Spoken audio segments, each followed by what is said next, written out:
Today's video is about a bag. This bag. Step into every home in West Africa and you would find this bag with its bold, stripe and sturdy build. But the most interesting thing about this bag is its name. In Germany, it's called the Koffer. In the US, it's the Chinatown tote. But in West Africa, it's called the Ghana Must Go bag. But behind this specimen of a bag is an eerie history. One not even taught in West African schools. In my 25 years of living in Lagos, Nigeria, I never heard this story once. But why has something so pivotal been swept under the carpet? Is it the shame? Or is every party involved just trying to forget? It's a human exodus seldom seen on quite such a scale. These are among the last of the estimated 2 million aliens expelled over the past 2 weeks, trying to beat the Nigerian deadline. Most of them are Ghanaians. We regret the fact that at least 10 people are known to have died during that exodus. Their death has nothing to do with the quit order. Death could happen at any given time.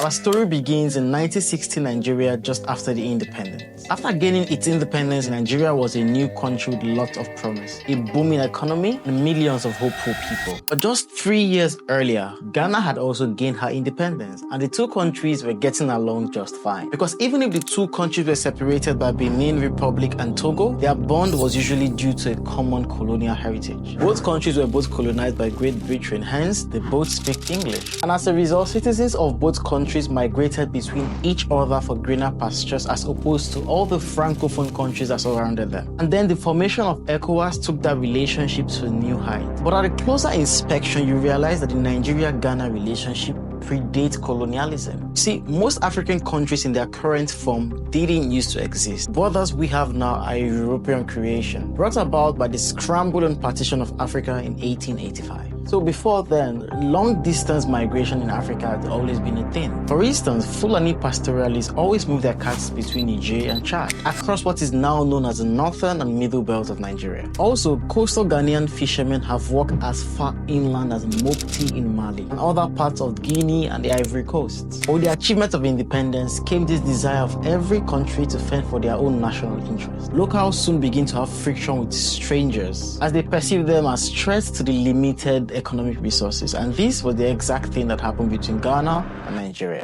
1969, under Prime Minister Kofi Abrefa-Busia's rule, a well-known nationalist trying to stabilize a Ghanaian country that had just undergone its first military coup. Less than 2 months into his administration, he would issue a compliance order which gave all aliens without residence permits 2 weeks to get them or leave the country. While there are no actual figures, most estimates put the number of expelled foreigners at about 200,000, and most of them being Nigerian. Ghana was actually an African superpower until 1970, the Nigerian oil boom. Overnight, Nigeria's economy grew so fast that it was nicknamed the Giants of Africa, with its oil wells producing 2.5 million barrels a day. Suddenly, the standard of living became so high that the government began to subsidize everything from electricity to food to power and even education. And that drastically brought the cost of living down. You see, people started moving from village towns to booming cities, and it didn't take long for the foreigners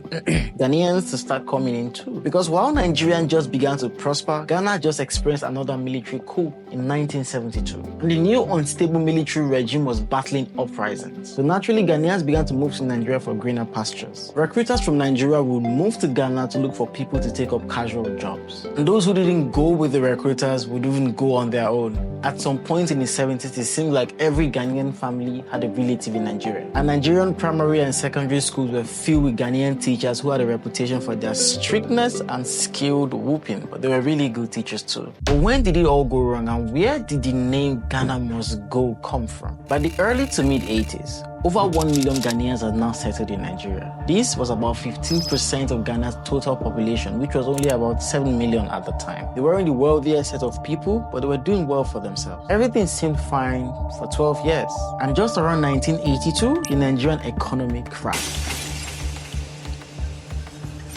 See, in 1980, oil prices peaked at $37 a barrel, but in 2 years it dropped by 21%. At that same time, America began to produce its own oil, and America just got into a recession that drastically reduced the demand for Nigeria's oil. Now, Nigeria shouldn't have been hit this hard because Nigeria, during its oil boom, practically abandoned all its other exportable products. The economy had become extremely oil reliant, relegating other products like oil palm, cocoa, and even groundnuts to the backseat. As the country's foreign reserve began to diminish and its economy slowed down, the politicians desperately needed someone to blame. So as Nigerians prepared for the 1983 elections, Shehu Shagari, amongst other Nigerian politicians, began to blame Ghanaians for its economic issues. His campaign manifesto practically promised to chase out all Ghanaians if he assumed power, and that was exactly what he did. In January 17, 1983, Nigeria's newly elected president declared the expulsion of around 2 million undocumented migrants, over half of them being Ghanaian. And just as Ghana did in 1969, the Nigerian government gave them just 2 weeks to leave. We asked them to leave within 2 weeks. If they don't leave, they should be arrested and tried. West Africa continues to be economically and politically disrupted by the mass movement of workers expelled from Nigeria. Almost 900,000 have already returned to Ghana alone. In a cold and deliberate attempt to tarnish the good image of Nigeria, the Western press mounted an orchestrated campaign of vilification and calumny against this country for the steps it had taken in the interest of our national security and in exercise of our right as a sovereign state. And rumors began to spread that locals had the right to beat up any illegal Ghanaian that was still in Nigeria on the 31st of January. And they are killing many people. If you don't go, your life is at risk. Whether you like it or not, you should leave. Someone told me there was a deadline that minister will hand over every power to every civilian, that every civilian can do anything to any alien in the country. And scrambling to get their things together, most Ghanaians favored one type of bag. This bag had a checkered design, was sturdy, cheap, and spacious. Yes, this bag. And before long, Nigerians had dubbed this bag Ghana Must Go, a name that sticks till this day in most parts of West Africa. And with their Ghana Must Go bags on their heads and on their backs, Ghanaians scrambled out of Nigerians through its many different borders. Was there any preparation at all by the Nigerian government, or was there any recognition of the scale of the exodus that was about to take place? We had an idea of the scale because we were very much concerned with the number of people. So we know a large number of people believe in Nigeria. There's no doubt whatsoever about that. Do you regret the fact that at least 10 people are known to have died during that exodus? Their death has nothing to do with the quit order. Death could happen at any given time.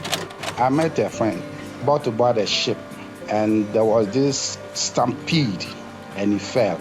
So he had a fracture, which was a very serious one. But the story doesn't end here. After expelling Ghanaians, surprise, surprise, Nigeria's economy doesn't get better. And just 2 years later, General Muhammadu Buhari will expel another 700,000 foreigners. And this time, those with resident permits were not even spared. And again, most of them being Ghanaian. And after suffering bitterly in the 70s and 80s, Ghana's economy began to recover in the 90s. And today, Ghana is one of Africa's leading economies. Nigeria, on the other hand, battles insecurity and a failing economy. And as a result, there are now over 2 million Nigerians in Ghana. And just as it was in the 70s, even today, Ghanaians' sentiments seemed tilted towards the fact that foreigners, not really, Nigerians, are the problem. So while the light-hearted banter online is about who has the better national anthem or jollof rice, there are actually real-life implications. And bad leaders could once again whip up nationalist sentiment and this time use either Nigerians or Ghanaians as scapegoats. And even though we have seen overwhelmingly that the absence of foreigners does not lead to a healthier economy. Case study, Nigeria. Well, if that happens, and I hope it doesn't, this time Nigerians will be the ones bringing their Ghana Must Go bags home. So let me know in the comment section, is this the first time you're hearing this story, or have you heard this story before? And are there any interesting stories from your country you would love us to make a documentary about? If you're watched this far, please hit the like and subscribe button. We cannot wait to hit 5,000 subscribers.